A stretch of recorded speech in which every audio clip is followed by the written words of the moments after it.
Money, who doesn't love it? You broke monkey! Especially if you're from a certain origin, and yes, despite that money being promised to you 4,000 years ago, an evil group named IRS won't hesitate to take what was rightfully yours away.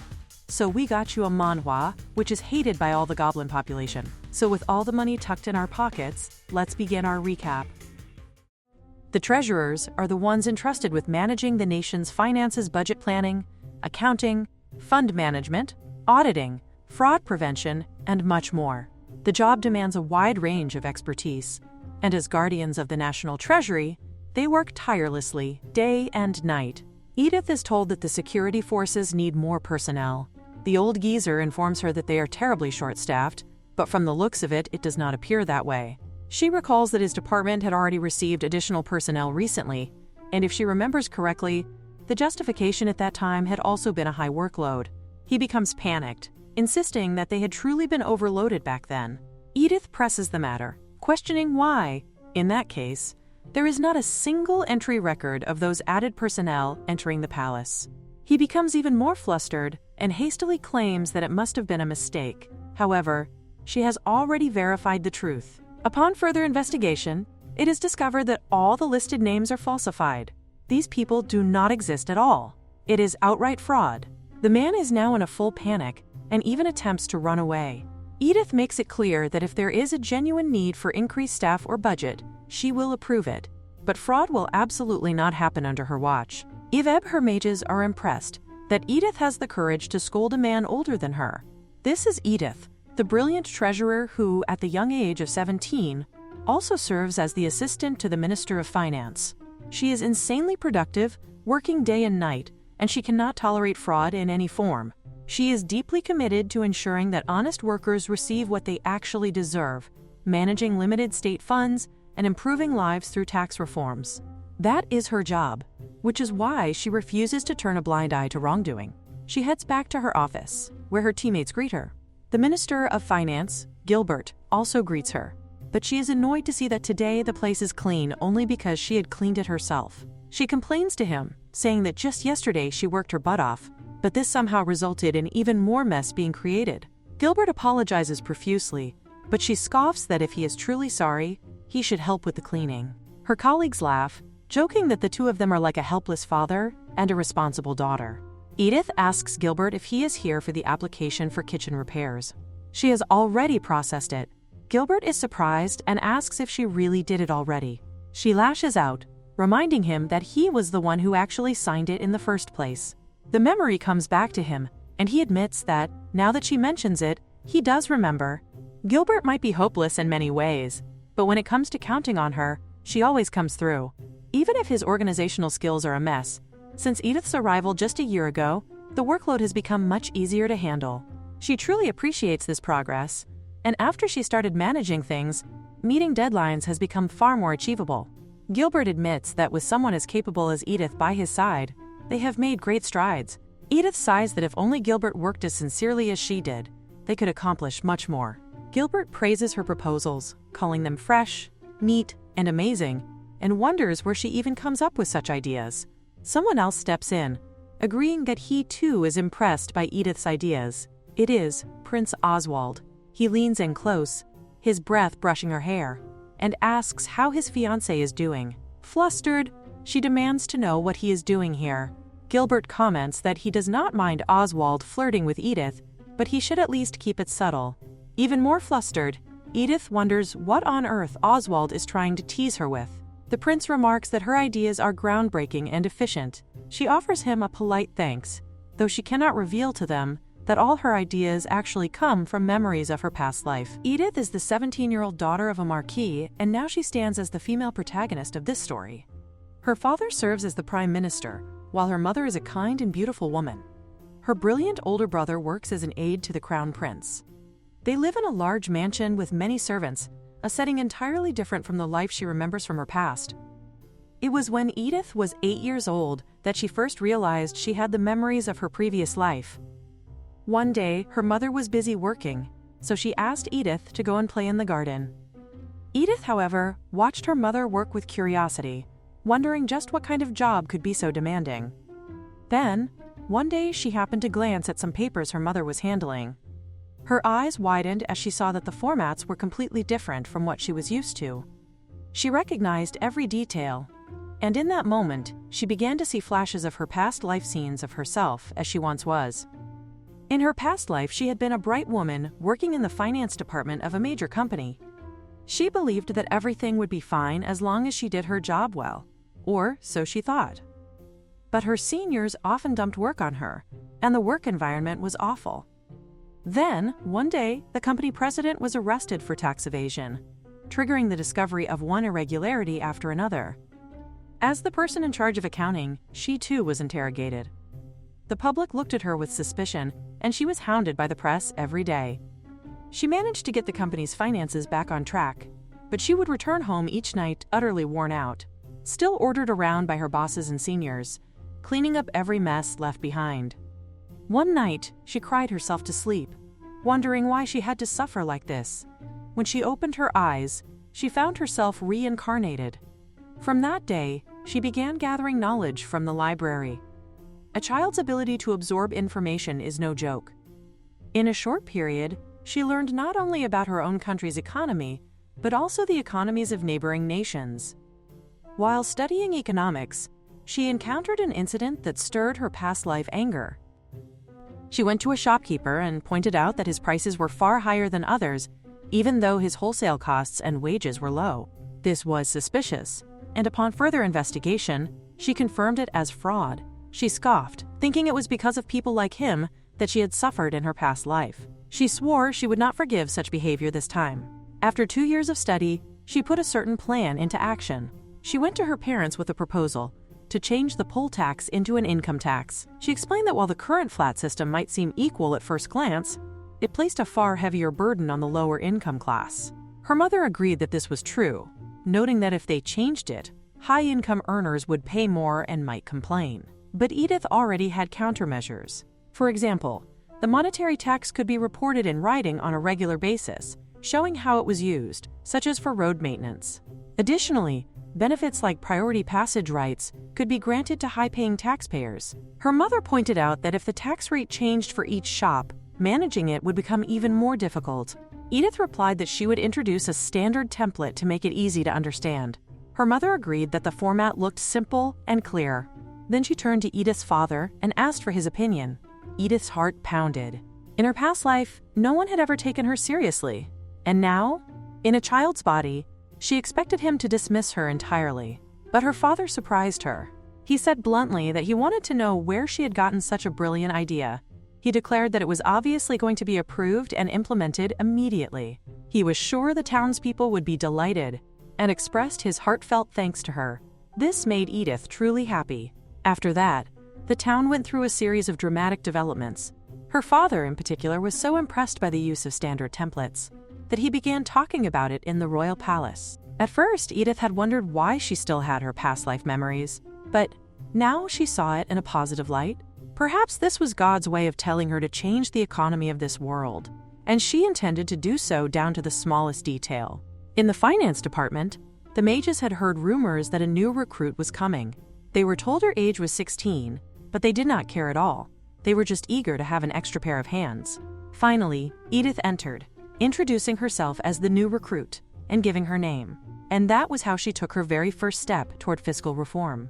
The McGregor domain flourishes under Edith's various reforms, transforming into a land as prosperous as the royal capital itself. The pink-haired girl reports that the vegetable harvest remains consistent with previous seasons. She mentions that the wheat yield falls slightly below usual expectations, explaining that the region experiences poor weather conditions affecting crop production. She discusses the harvest reports from other domains as well. Gia confirms the information, stating that everything appears accurate in the reports. The girl exclaims Gia's name with recognition and gratitude. Gia serves as the steward of the McGregor Marquis family, handling administrative duties with precision. The girl expresses her thanks to him and continues discussing how the other domains maintain mostly the same production levels as usual. She points toward him decisively and instructs him to release last year's grain reserves while keeping the selling price consistent with previous market rates. Gia bows respectfully, acknowledging her instructions with complete understanding of the economic strategy. A maid enters the room, expressing concern that the young miss works too intensely for her own well-being. Rita, who serves as Edith's personal maid and bodyguard, worries about her mistress's dedication to work. She observes that Edith continues working even during her designated vacation time. Edith addresses Rita directly, telling her that she worries excessively about such matters. She explains that the work feels manageable, and that she genuinely wants to understand the domain's current situation in detail. Rita holds a letter in her hands, prompting Edith to inquire about its contents curiously. Rita explains that the document contains a petition from the local crafts guild, one of the organizational systems that Edith helped establish and popularize throughout the domain. The guild system operates as more than just a gathering place for people in similar trades to exchange professional opinions regularly.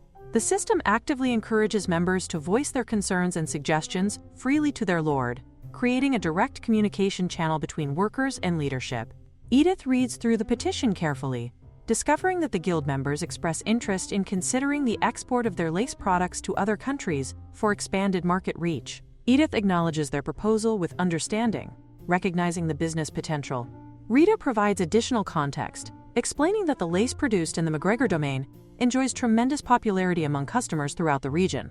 Edith reflects internally on this reputation, confirming Rita's assessment with her own observations. The domain's lace gains fame for its intricate patterns and exceptional workmanship that sets it apart from competitors. The product sells out immediately, even in domestic markets, creating a constant state of short supply that demonstrates high demand. Gia attributes this success directly to Edith's innovative leadership, crediting the young miss for the domain's prosperity. He recalls how things operated differently in the past under the previous master's management. Rita reacts with surprise to this historical reference, not fully understanding the comparison being drawn.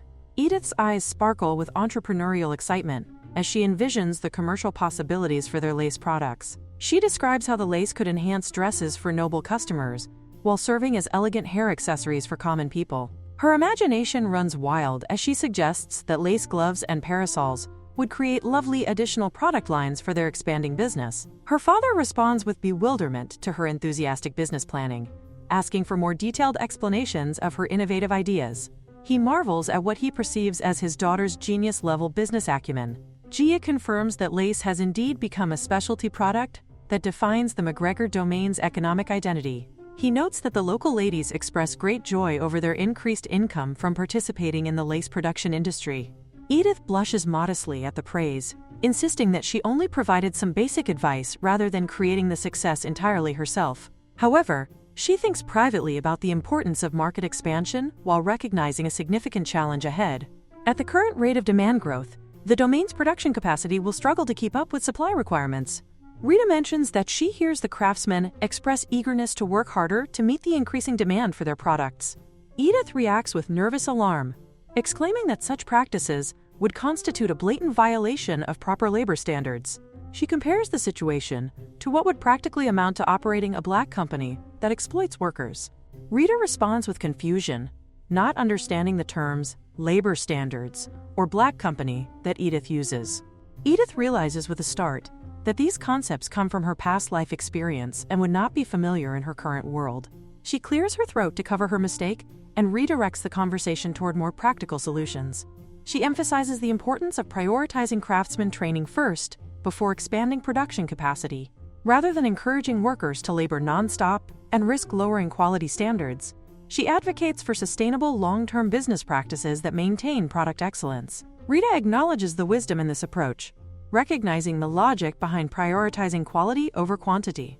Edith instructs Rita to request reports on current apprentice numbers from the guild. Based on those statistics, she will calculate realistic timelines for when they can safely begin exporting products to other countries without compromising quality.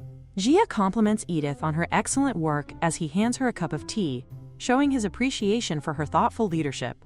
Edith thanks Gia graciously for the refreshment and his continued support.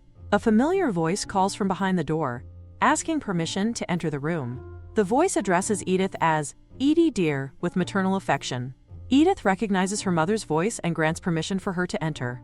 Her mother apologizes for not being able to help with the domain management tasks, expressing regret about her limited involvement. Edith reassures her mother, telling her not to worry about such matters and that everything remains under control. Edith inquires whether her mother had tea with the Queen earlier that day as previously planned. Her mother confirms the meeting took place, and describes how they enjoyed extensive conversation during their visit. She explains that she and the Queen have maintained a close friendship since their school days together. Despite the Queen's elevated status, their personal relationship remains unchanged, and the Queen asked her to deliver a specific message to Edith. Edith responds with curiosity about receiving a message directly from the Queen herself. Her mother begins by asking whether Edith knows about the upcoming soiree scheduled for a few days later. Edith chokes on her tea out of fear and shock at the mention of the social event. Her mother expresses immediate concern for her daughter's well-being, asking if she feels all right. Edith assures her that she feels fine while thinking privately about the invitation she received, and declined immediately upon arrival. Her mother continues with apparent joy, explaining that Prince Oswald has decided to attend the soiree at the last minute, changing his original plans.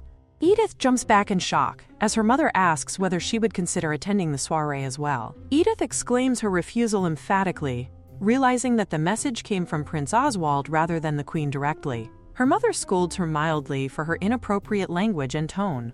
Edith looks down apologetically and remains quiet for several moments before asking why Prince Oswald would want her specifically to attend. Her mother reminds her that they have known each other since childhood, through family connections. Edith protests that they are merely acquaintances through her brother's friendship with the prince, nothing more significant than that. Her mother points out that they always dance together at social events when both attend. Edith explains that such behavior represents her duty as a marquis's daughter and as her brother's friend rather than personal interest. She argues that while royal family events might require her attendance, her father previously stated that she need not attend regular soirees hosted by other nobles. Her mother responds with mild surprise at this reasoning. Edith recalls how her father strongly advised her against attending such events, warning that bad bugs might get attached to her. She asks her mother whether there really are that many problematic insects at these gatherings. Her mother remains silent rather than answering the question directly. Edith declares that since her father instructed her to avoid these events, she will firmly decline the invitation as advised. Her mother reveals that she anticipated this response and already politely declined on Edith's behalf. Edith exclaims in frustration, asking why her mother bothered mentioning the invitation if she already handled the matter. Her mother explains that she thought Edith might have expressed interest in attending despite her usual reluctance. Edith emphatically denies any such desire, stating that work provides far more meaning than attending soirees. Her mother smiles at her daughter's response and asks whether Edith genuinely enjoys her work responsibilities. Edith smiles back and confirms that she truly enjoys her current responsibilities and finds them fulfilling. Her mother thinks privately that Prince Oswald faces quite a significant challenge in winning Edith's romantic interest. Her mother prepares to leave, noting that she stayed longer than originally planned. She reminds Edith not to push herself too hard with work and to maintain proper balance. Edith waves goodbye as Rita whispers in her ear, asking whether the young lady truly has no interest in attending the soiree. Edith responds definitively that she has no interest whatsoever in such gatherings. She explains that noble gatherings create unnecessary pain and complications in her life. The formal dresses restrict movement and make practical activities difficult, while maintaining a constant smile throughout the event causes facial discomfort. She declares that if she had money available for expensive dress-up activities, she would rather invest those resources in infrastructure development projects for their domain. Rita attempts to repeat the word infrastructure with obvious confusion about its meaning and pronunciation. Edith smiles to herself, thinking about how much she loves her current work responsibilities. She finds profit and loss calculations along with quarterly settlements surprisingly manageable rather than difficult. When people benefit from her actions and decisions, their positive responses make her glad and motivate her to work even harder for their well-being. However, one of 3 women at a recent gathering declared that they could never entrust the national treasury to someone like Edith. Edith wonders in frustration how the situation escalated to such a dramatic conclusion. Prince Oswald represents the royal family's only son at 20 years of age. He demonstrates excellence in both literary studies and military arts, while also possessing remarkable physical attractiveness. His current fiancé status remains officially listed as none, making him the prime candidate for marriage among eligible noble ladies. The social conversation shifts to romantic speculation as girls sit beside Edith at the dinner table, discussing recent social events with excitement. They debate who represents the top choice for marriage among available noble men in their social circle. The consensus quickly emerges that Prince Oswald obviously holds the top position without serious competition. The girls become flustered as they recall their recent encounter with the prince at close range. One girl expresses disbelief that they managed to see him up close in person during the recent soiree. Another comments that his smile appeared truly wonderful and left a lasting impression on everyone present. Edith thinks privately that everyone seems extremely excited about discussing the recent soiree and romantic possibilities. While she had hoped to hear about different topics entirely, she wanted to learn about the latest trends in fashion, gourmet food, and useful rumors rather than romantic gossip about eligible bachelors. She reflects with frustration that she went through all the trouble of wearing an annoying formal dress for what turned out to be unsuccessful market research with this particular social group. Lady Mireille of House Howard glares at Edith intensely, creating visible tension in the gathering. Edith thinks about how unfortunate it is that the hostess invited both her and Mireille to the same event, knowing their families' political differences. The noble factions divide broadly into 3 distinct political groups throughout the kingdom. The royalist faction consists of those who swear complete loyalty to the royal family and support their governance decisions. The anti-royalist faction includes those who actively oppose royal governance and seek alternative political structures. The neutral faction encompasses those who belong to neither opposing side and try to maintain political balance. The Marquis McGregor family belongs firmly to the royalist faction, supporting the crown's authority and decisions. The Count Howard family aligns with the anti-royalist faction, opposing royal governance on principle. The Count's daughter hosting this tea party belongs to the neutral faction, though she apparently expected anti-royalists would attend alongside royalists. Mireille makes a cutting comment about Edith's education level, suggesting she lacks proper noble training and refinement. The Count's daughter asks Lady Edith directly why she did not attend the recent soiree that everyone else enjoyed. Edith thinks privately about how frustrating these interactions become, especially considering they have only met a few times previously. She finds it presumptuous that Mireille calls her by name without proper permission, while acting overly familiar given their limited acquaintance. Since the McGregor house ranks higher than the Howard house, Lady Marquis McGregor deserves proper etiquette and respectful address. Edith reminds herself of the noble ranking system, where Duke and Marquis positions rank higher than Count, Viscount, and Baron titles respectively. She responds to the question by explaining that she was busy with work responsibilities during the soiree. The Count's daughter expresses that this sounds unfortunate, given the event's significance.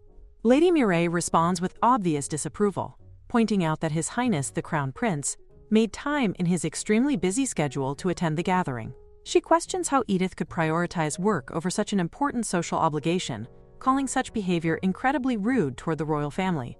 Another woman chimes in with obvious support for Lady Mireille's position, declaring that Crown Princess candidates should demonstrate consideration like Lady Mireille displays.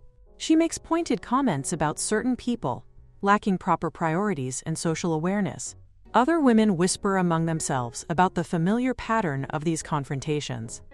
They observe that Mireille shows quite enthusiastic interest in the Crown Prince, and clearly dislikes Edith because of her close relationship with His Highness. Edith thinks privately that Mireille always picks on her in exactly this manner during social gatherings. This repetitive behavior explains precisely why she hates encountering Mireille at these events. She decides she needs to consume something tasty to cope with the stress of these interactions. The Count's daughter mentions that Lady Edith maintains quite a close relationship with the Crown Prince, doesn't she? Everyone looks at Edith with obvious curiosity, asking what topics she usually discusses with him during their interactions. They express envy about her apparent access to royal conversations. Edith thinks privately that this girl demonstrates absolutely no sense of appropriate timing with her comments. She represents the worst kind of troublemaker because she means no genuine harm but creates problems through thoughtless remarks. Mireille becomes visibly angry at this line of questioning, almost breaking her belongings in her fury and frustration. Edith sighs internally, recognizing that she knew the conversation would inevitably lead to this uncomfortable territory. She looks up calmly and clarifies that calling their relationship close would represent a significant overstatement of the reality. She explains that they merely exchange words occasionally due to work-related matters rather than personal friendship. The Count's daughter expresses surprise at this clarification, noting that everyone in their social circle discusses their relationship differently. She mentions that popular gossip identifies Lady Edith as the top candidate to become Crown Princess, based on her apparent closeness to Prince Oswald. Edith responds firmly that such speculation represents complete nonsense without factual basis. The other women express surprise at her definitive rejection of the rumors they have been discussing. Edith spells out the word nonsense clearly for emphasis, causing Mireille to become nervous about the direction of the conversation. Mireille shifts tactics by commenting that the Marquess McGregor's daughter seems quite busy with unusual activities for someone of her social status. She questions whether it's appropriate for a Marquess's daughter to engage in work activities, suggesting that such behavior might indicate financial problems within the family. The other girls respond with expressions of pity and concern about potential family difficulties. They discuss how such behavior greatly affects one's credibility and social standing among the nobility. They conclude dramatically that they simply could not trust the national treasury to someone who engages in such questionable activities. Edith thinks privately that Lady Mireille has truly shocked her with this senior-level manipulation and verbal attack. She reflects that Mireille simply complains about everything without accomplishing anything constructive herself. This represents typical all-talk and no-action behavior, since the economy does not run itself through complaints alone. Such backbiting and gossip occurs daily within noble society circles, creating toxic environments for productive discussion. Edith responds that her family's financial situation has nothing to do with her work choices, and that she works because she genuinely wants to contribute meaningfully. Mireille argues that if Edith becomes crown princess, socializing would become absolutely essential to her royal duties. She claims that someone who uses business responsibilities as excuses to avoid society could never qualify as a legitimate candidate for such an important position. Rather than focusing on what she dismissively calls petty money-making, Mireille suggests that Edith should concentrate on more important matters befitting her social status. Edith becomes extremely frustrated by these comments, but maintains her composure and keeps a straight face despite her internal anger. The woman beside Mireille supports her position by declaring that only someone diligent and elegant, like Lady Mireille, could possibly fit the crown princess role properly. She asks for agreement from the other women present, creating pressure for public support of Mireille's candidacy. Everyone looks at Edith with obvious worry about how she will respond to these pointed attacks on her character and priorities. Edith thinks privately that the conversation has reached its predictable conclusion with personal attacks and political maneuvering. She honestly could not care less about the crown princess candidate speculation and gossip that dominates their conversations. She might be able to overlook them picking on her, simply because they dislike her personally for various reasons. However, she absolutely cannot tolerate their attacks on working women in general, or their implications that she would commit corruption if given access to the national treasury. These accusations cross lines that she will not allow to go unchallenged, regardless of social conventions. Edith smiles and declares that she takes serious offense to their comments and implications. She asks directly what exactly they find wrong with women who choose to work and contribute to society. Everyone, including Mireille, reacts with startled surprise at Edith's direct confrontation of their assumptions and criticisms. Edith asks Lady Mireille whether she knows the identity of the current headmaid serving the royal household. Mireille responds with confusion, admitting that she does not know this information. Edith explains that the current headmaid holds the title of Duchess, though she married into the position rather than inheriting it directly. More significantly, she reveals that the headmaid is actually the current king's aunt, making her a member of the royal family by blood relation. Mireille exclaims with shock that a former royal family member would work as a maid in any capacity. Edith continues her explanation by stating that the woman chooses to work because she wants to eliminate corruption from the royal household and enrich their kingdom through honest service. She notes sadly that corruption appears rampant among certain nobles throughout their society, making honest work even more valuable and necessary. Mireille becomes extremely nervous at these pointed comments and turns her face away while making a disgusted sound of frustration. Edith thinks privately that she would love to expose Mireille's parents' specific corrupt practices, but restrains herself to avoid leaking sensitive internal information that could cause larger political problems. She addresses Mireille directly, encouraging her to aim for the crown princess position if she truly wishes to pursue it. However, she points out that such a role would require extensive study of the nation's economy, living conditions, public order, and foreign affairs as well. Being crown princess involves far more than social gatherings and elegant appearance, requiring genuine competence in governance matters. She encourages Mireille to study these subjects thoroughly and wishes her the best of luck with obvious sarcasm in her tone. Shivers run down Mireille's spine as she trembles with fear and breaks her belongings in her agitation and anxiety. Edith thinks privately that she wishes these women would stop provoking her repeatedly during every social encounter, as their behavior forces her into these uncomfortable confrontations. The Count's daughter addresses Lady Edith with obvious concern about the tension that has developed during the tea party. Edith thinks with alarm that she has created a scene during what should have been a pleasant social gathering. She apologizes sincerely for ruining the lovely tea party with her outburst and confrontational behavior. The Count's daughter responds graciously, insisting that no apology is necessary for speaking truthfully. She actually admits feeling rather refreshed by witnessing someone rebut false accusations so clearly and directly. She compliments Lady Edith as truly amazing for her ability to articulate her position so effectively under pressure. Edith reflects that she has made it her personal policy to speak up when confronted with unfair treatment or false accusations. In her past life, she remained silent when people attacked her unjustly, but her current life operates under different principles entirely. She has decided to say what she wants to say and do what she wants to do without compromising her values for social convenience. This represents Edith McGregor's chosen way of life in her current existence, prioritizing authenticity over social conformity. The scene shifts as Edith reflects privately that the Crown Prince was not originally scheduled to attend the recent soirée, according to the information she received. She wonders why he suddenly decided to change his plans and attend the gathering at the last minute.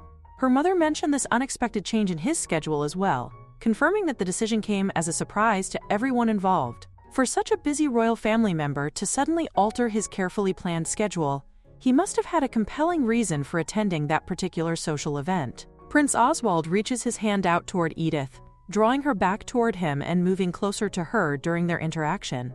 Edith exclaims internally with surprise and alarm at Prince Oswald's unexpected approach and physical proximity, wondering what has prompted this sudden attention and what his intentions might be regarding their relationship moving forward.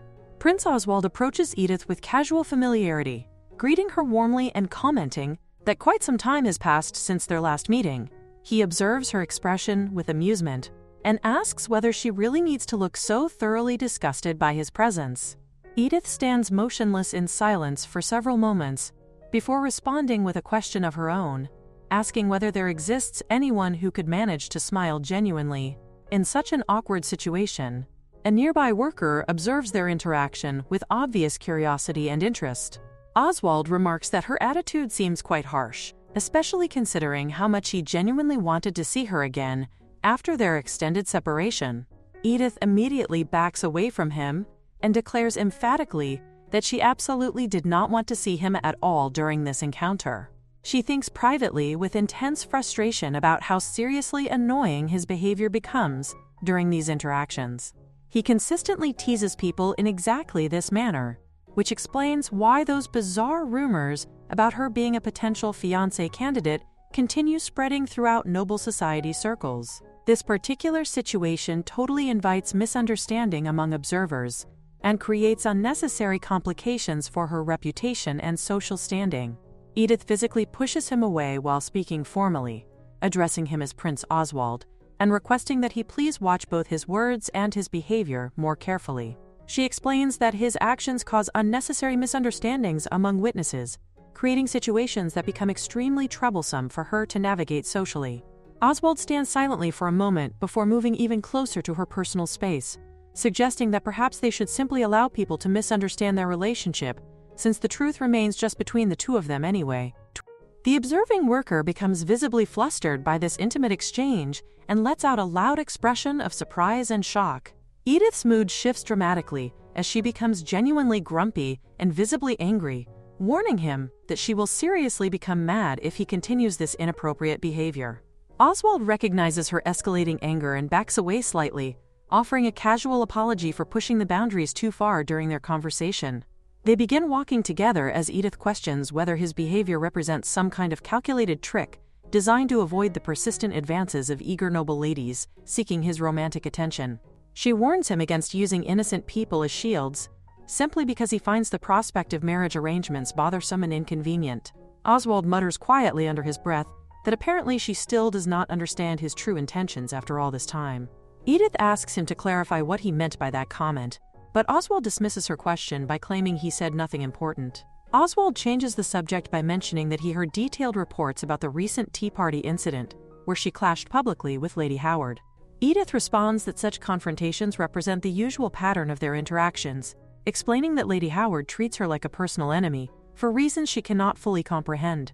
Oswald laughs at this situation and comments that the way women think and operate socially can prove absolutely terrifying to observe from the outside. Edith thinks privately about whose fault she believes this situation really represents, concluding that Oswald himself serves as the primary cause of these social complications through his behavior toward her. She tells him directly that she would love to demonstrate to all those eager noble ladies exactly how petty their country's prince can actually behave in private. She suggests sarcastically that they would probably feel thrilled to discover his true personality behind the polished public facade. Oswald observes that she seems to be letting her genuine thoughts slip out more freely than usual during this conversation. He asks what happened to her typical fake smile that she normally maintains during social interactions. Edith responds honestly that she sees no need to fake anything around Prince Oswald specifically, since he already knows her true personality.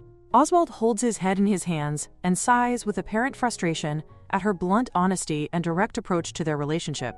Edith reflects privately that he used to demonstrate much nicer behavior in their past interactions, particularly back before she even recovered the memories of her previous life experiences. She recalls that Oswald and her brother Alan had maintained a close friendship since their childhood years together. During those earlier times, Oswald would throw small rocks at her window while climbing skillfully up the large tree outside her room to gain her attention. Her brother would often greet Oswald by asking whether he had snuck out of the palace again without proper permission or escort. Oswald would climb onto the balcony while telling them not to be so uptight about formal protocols and security procedures. Oswald would occasionally visit the McGregor estate in complete secrecy, avoiding official channels and royal guards. Whenever he managed these clandestine visits, they would often spend time playing together as children without the constraints of formal royal protocol. As Alan's younger sister, Oswald had genuinely doted on her with protective affection and brotherly care. Her brother would sometimes complain that Oswald was clinging too much to his little sister during their playtime activities. Oswald would mention that Lucas was present as well during their childhood games and adventures. Oswald would extend his hand toward young Edith invitingly, and they would hold hands naturally while exploring the estate grounds together. Edith remembers wistfully that back during those innocent childhood days, Oswald really demonstrated such genuine kindness and consideration toward her well-being.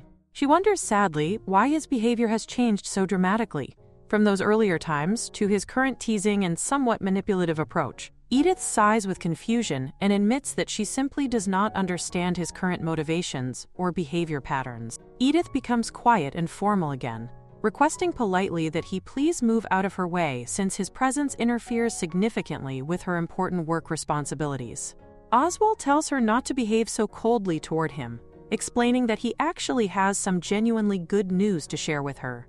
Edith asks with curiosity what kind of good news he might possibly have that would interest her, given their current strained relationship. Oswald smirks with obvious satisfaction and reveals that the new bridge construction project she kept insisting they desperately needed has finally received official approval from the relevant authorities. Edith exclaims with tremendous excitement, her eyes sparkling with joy as she breaks into a huge genuine smile for the first time during their conversation. Oswald confirms that the proposal finally passed successfully in Parliament after extensive political negotiations and lobbying efforts. Edith asks eagerly when the actual construction work can begin, showing her practical focus on implementation rather than just political victories. Oswald explains that Gilbert should contact her soon, with specific details about timelines and procedures for moving forward with the project. Edith suddenly becomes startled as she realizes something significant about recent events and asks whether this bridge approval explains why he suddenly decided to show up at the ball the other night. She explains her reasoning, noting that she heard someone from the political opposition would be attending that particular social gathering, which would have provided an excellent opportunity for informal political discussions. She understands that people tend to relax more significantly at parties, especially after consuming a couple of alcoholic drinks, which makes difficult conversations easier to navigate successfully. Even while knowing that all the eager noble ladies would focus their romantic attention on him throughout the evening, Prince Oswald still made the strategic decision to attend specifically for political purposes. Oswald begins to explain that he did everything for Edith's sake personally, but she interrupts him before he can complete this romantic declaration.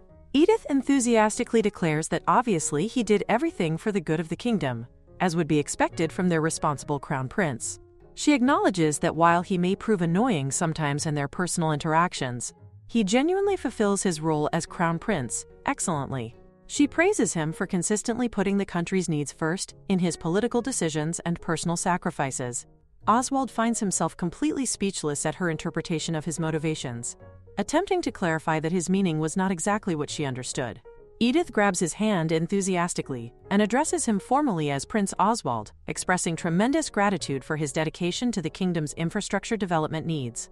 Oswald tries unsuccessfully to redirect her understanding of his true motivations. Edith backs away from him and explains that she cannot afford to waste any more valuable time during this conversation. She needs to go immediately to ask Lord Gilbert to allow her to take charge of the bridge construction project management. She formally takes her leave from Prince Oswald with obvious excitement about the new professional opportunity ahead. Oswald sighs deeply and holds his head in frustration as he hears Edith calling back to thank Prince Oswald once again for his service to the kingdom. She promises enthusiastically to do her absolute best work on this important infrastructure project. Oswald mutters to himself that such a response represents exactly the kind of reaction he should have expected from Edith, given her consistent focus on work over personal relationships. Edith receives her official appointment as the budget manager for the ambitious new bridge construction project that will significantly improve transportation infrastructure throughout their domain. The maintenance division holds primary responsibility for actually supervising the day-to-day construction activities and operations on site. They also bear responsibility for creating the provisional budget estimates that will guide the entire project's financial planning and resource allocation. Edith's specific job involves carefully checking the submitted provisional budget documents for any potential flaws, inconsistencies, or unrealistic projections that could cause problems during actual construction phases. She examines the paperwork meticulously, noting with concern that the material costs appear suspiciously low compared to current market rates for similar construction projects. She also questions whether the budget allocation for labor costs has been set at an appropriately high level to attract qualified workers. Her brother enters the room quietly before suddenly calling out her nickname loudly and enthusiastically. Edith becomes startled by his unexpected arrival and greets him with mild irritation, asking him please not to scare her like that during her focused work time. Her brother responds with good-natured laughter, apologizing casually for the surprise, while explaining that she appeared so completely engrossed in her work that he felt compelled to get her attention dramatically. He pats her head affectionately as Edith tells him firmly not to treat her like a child, expressing frustration with his patronizing gesture. Edith suddenly realizes something important based on her brother's presence and looks at the clock with growing alarm. She exclaims in shock that the time has become so late already, despite feeling like she just ate a small meal only a short while ago. Her brother points out that the sun has already set completely, creating darkness outside their windows. He suggests honestly that she should at least attempt to relax properly on her designated day off from regular work responsibilities. Edith argues that precisely because today represents her day off, she can research topics to her heart's content without interruption from routine duties. She explains that if she had complete freedom to choose her activities, she would have been holed up in the archive since early morning, studying historical records and technical documents. Her brother responds with mild teasing, suggesting that if she continues making statements like that, their father will probably cry from worry about her work obsession. Edith stands awkwardly as she remembers recent scenes of their father begging Eddie to please allow him some rest from worrying about her excessive work habits. Her brother holds his head and explains that, of course, their father would feel sad if Edith absorbed herself in research activities all day without proper breaks. He would become so worried that she might collapse from exhaustion that he might actually abandon his own important work responsibilities to check on her well-being. Edith exclaims with shock that she would never allow such a thing to happen to their father's professional duties. Her brother continues his explanation by noting that because his adorable little sister's health and happiness represent more important priorities than anything else, it could not be helped if something unfortunate happened to His Highness in the meantime, due to their father's distraction. He suggests with obvious exaggeration that their father would definitely abandon his work responsibilities if necessary to ensure Edith's safety. Edith declares emphatically that she absolutely will not allow such disruption to occur within their family or their father's professional obligations. She acknowledges that meals represent important aspects of maintaining proper health, and that taking appropriate breaks plays a crucial role in sustainable work practices. Her brother laughs off his dramatic scenario, admitting that he was just kidding about the extreme consequences. But he notes that her commitment to better work-life balance now represents a binding promise between them. Edith agrees to this promise while thinking privately that if she were living alone without family oversight, her brother would definitely follow through on his threats to involve their father in monitoring her work habits. She concludes reluctantly that she has no choice but to complete the remaining research work at a later time when family members are not monitoring her so closely. Edith suggests cheerfully that they should head to dinner together, now that she has agreed to take a proper break from work. As she prepares to leave, she accidentally drops some of her important papers on the floor. Her brother questions whether Edie is actually planning to return to work activities after dinner, despite their recent conversation about work-life balance. Edith admits somewhat sheepishly that she will definitely be sure to stop working before the date officially changes to the next day, showing some compromise in her usual all-night work sessions. A moment of silence occurs as she realizes how this sounds to her concerned brother. Her brother responds with simple agreement, recognizing that this represents the best compromise he can realistically expect from his work-obsessed sister. Edith thinks privately with frustration that she simply cannot win arguments with her overprotective family members who monitor her work habits so closely. Later that night, as Edith lies on her bed with her eyes wide open, she rolls around restlessly while expressing her desire to return to the archives for more research work. She wants desperately to continue working on the bridge project analysis, but she knows that her brother has probably given specific instructions to Gia to keep a close eye on Edie's evening activities. She reflects with mixed affection and annoyance that all her family members demonstrate ridiculously overprotective behavior toward her work habits and personal well-being. She wonders why they develop such intense concern for her activities and realizes that the fault lies with her own past behavior. Right after she recovered the memories of her previous life experiences, she studied intensively from morning until night to learn everything possible about this world's economics, politics, and social structures. Then one day, their father exclaimed with panic that the young lady was nowhere to be found and could possibly have been kidnapped by enemies. He ordered servants to search the entire country if necessary to locate her safely. Edith recalls that the whole house fell into complete uproar over her disappearance, but the person in question was simply lost in a sea of books in the quiet archives, completely absorbed in learning. She acknowledges that staying up all night reading technical manuals does not represent normal behavior for a child, regardless of their intellectual curiosity or academic interests.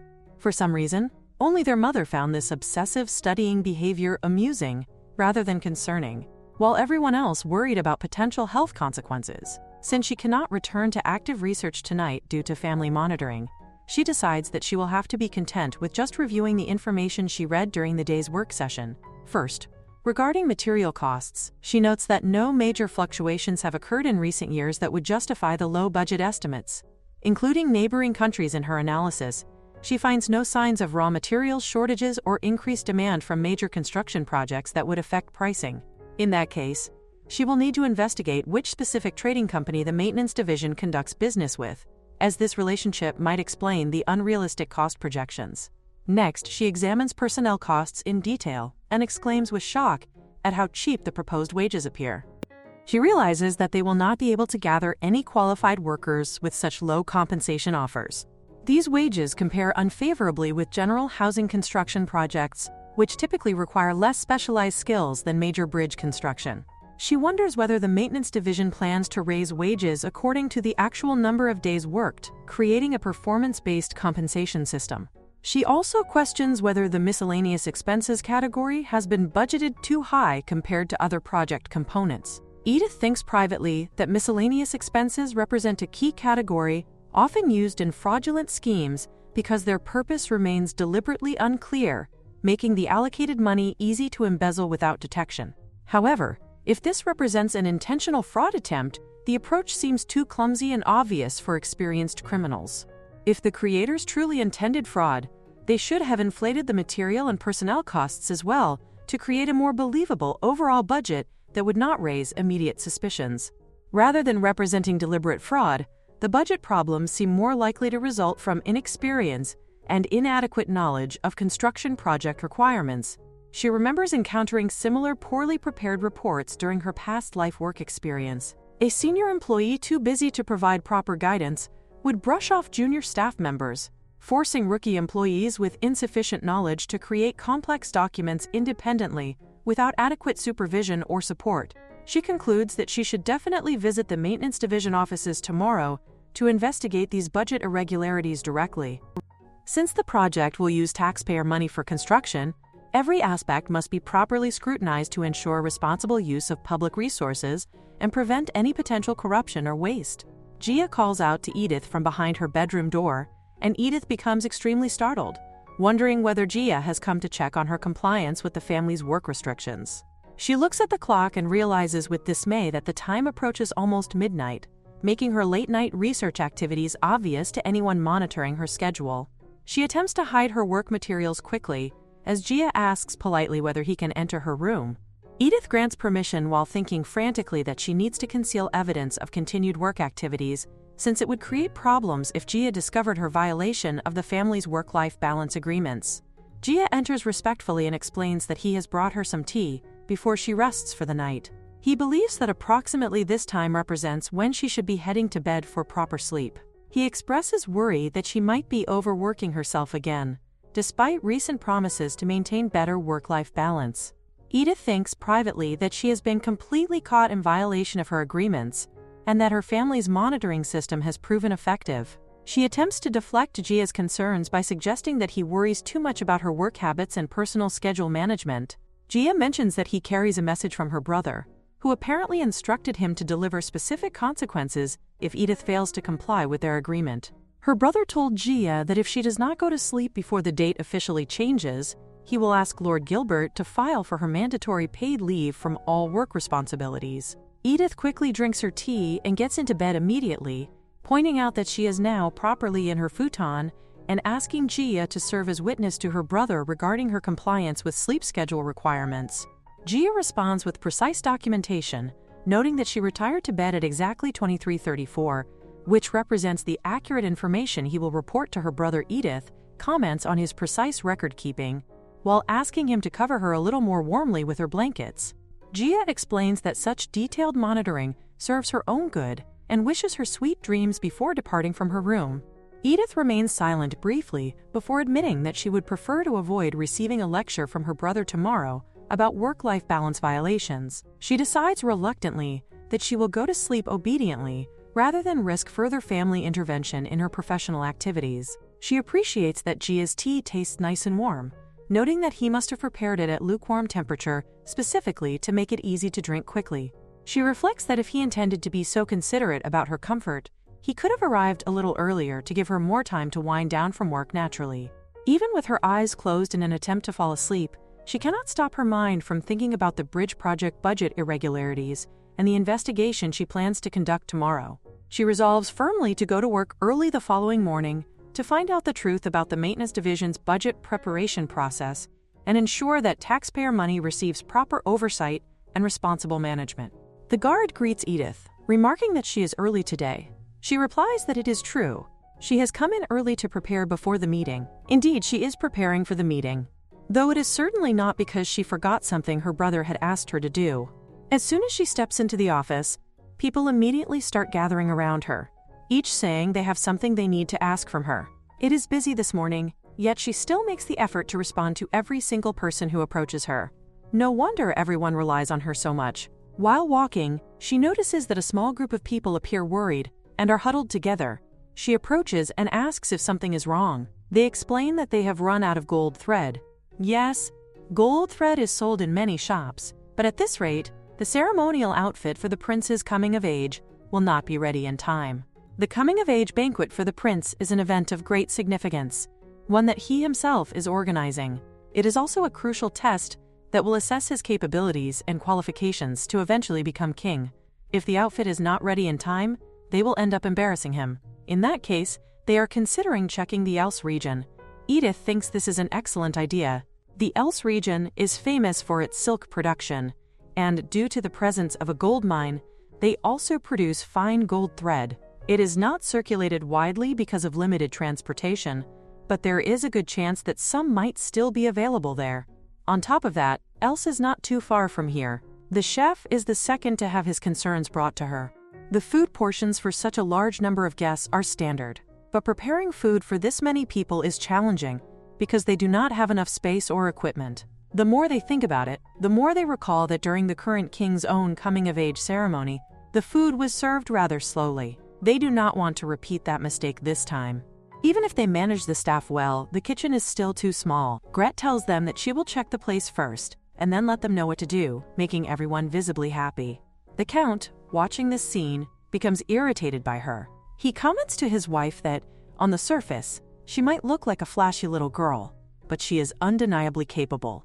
It would be wise to get her on their side. His wife assures him that she will make sure of it. Gret then heads to her office, where she sees Gilbert. She asks him if he has gotten into a fight with his wife since he is here so early today. She wishes he would take his work more seriously, while he wishes she could take things a little easier, especially since he is sure she must have spent her entire week off doing paperwork again. Meanwhile, her brother Alan has requested that she take a day off from working and processing payments. She huffs at the thought, believing her brother to be far too overprotective of her.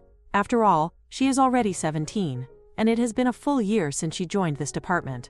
Time truly flies. She remarks that, of course, she also has a title, the most real one, so she must look after that as well. Gilbert completely understands how Alan must feel. Gilbert explains that there are many unpleasant people who are after their treasure, and Alan's protectiveness is not because she is a child. In truth, she is the only one who does not realize that her unique ideas and deep knowledge have earned her the nickname Treasure. Edith brushes this off and tells him that in any case, she is heading to the maintenance room.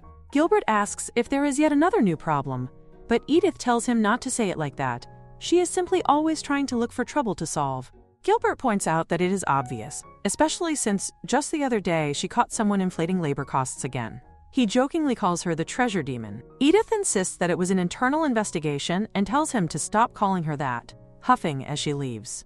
She proceeds to another department, where she is greeted warmly by everyone. They express their gratitude to her for making time to meet them, and the atmosphere feels almost formal. Evan, in particular, tells her that he is also looking forward to assisting her.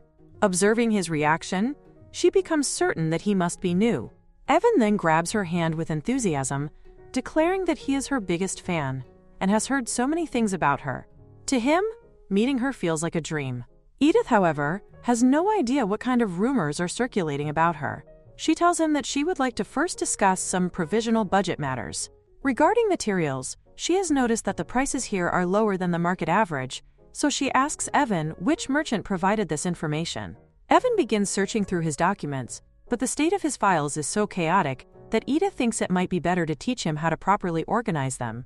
Eventually, Evan manages to retrieve the correct document from the messy pile. He has already gathered information from each vendor and compiled it into a summary. Edith takes the document, but as soon as her eyes fall on its contents, they widen in surprise at what she sees. Edith sees that this is an incredible amount of estimates, with each company clearly marked and notes attached. They are all responding, and this little boy Evan is doing it all alone. Indeed, he has worked his ass off. She also sees that he has recommended a good company, but she is still going to ask questions about them. She wonders why he chose this company when there were much cheaper options.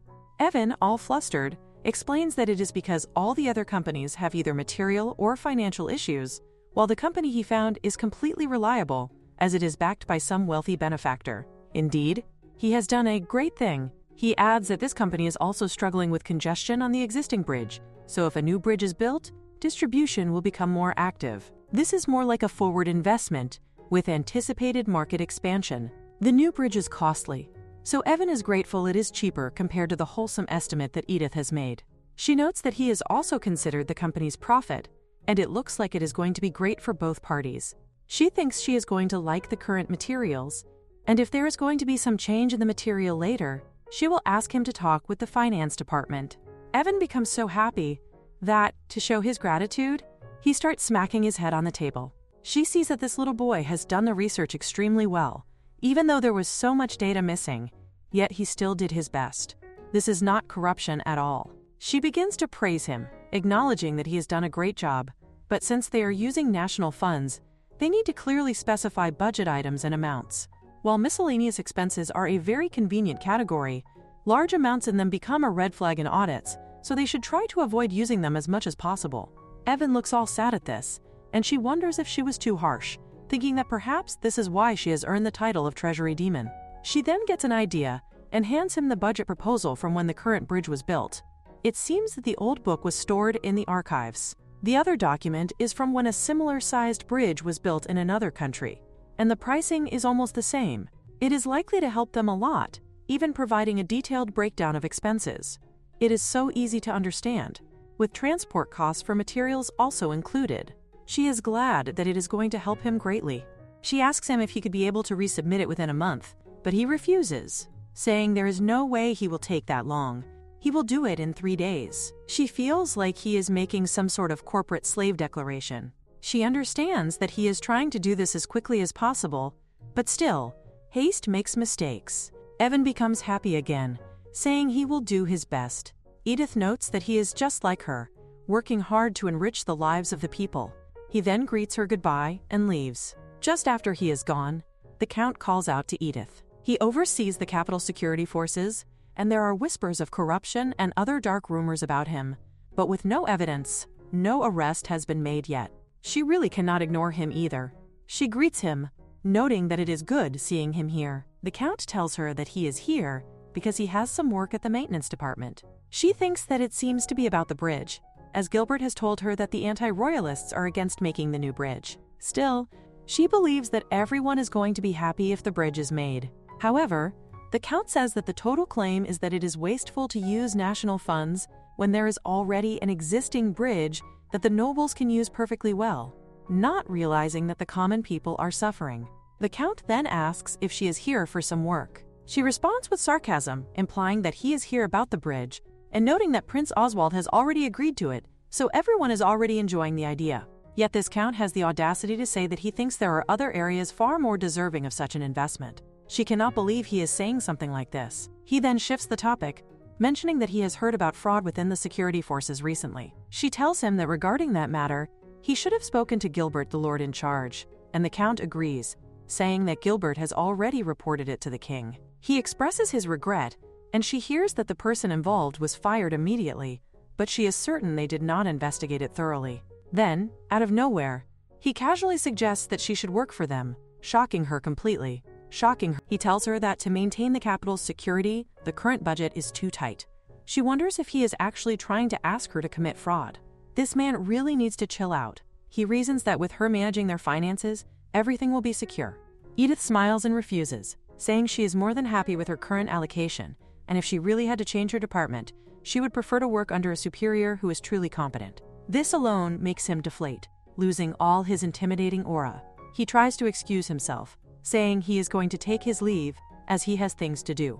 Now that she thinks of it, this Count does sound like her old boss from the past, not in looks, but in personality nitpicking, shifting blame, and playing political games.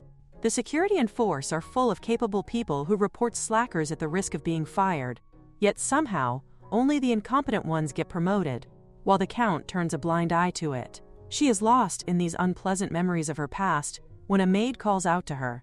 It is Rita, who looks worried and asks if she is all right, if she is tired from work, and if she wants her father to arrange a day off for her. Edith assures Rita that she is fine. It is more that she had a bad dream, mainly because she met the Count yesterday. But for her, throwing herself into work is the best kind of therapy. Today's workload revolves around the Crown Prince's coming-of-age party. Even knowing that the budget is too high, she thinks it is acceptable. After all, it is the celebration for the future king, and being frugal here would make them look weak. The Treasury is funding this, but they should still make cuts where possible. She then realizes that she used to play with him when they were children, and now he will be coming of age in just a few months. It feels strange, but she quickly reminds herself that she needs to focus on her work, not her childhood love. She throws herself into the preparations, working here and there, when someone approaches her from behind. She asks if it is Gilbert, but it turns out to be Oswald, remarking that she is as diligent as always.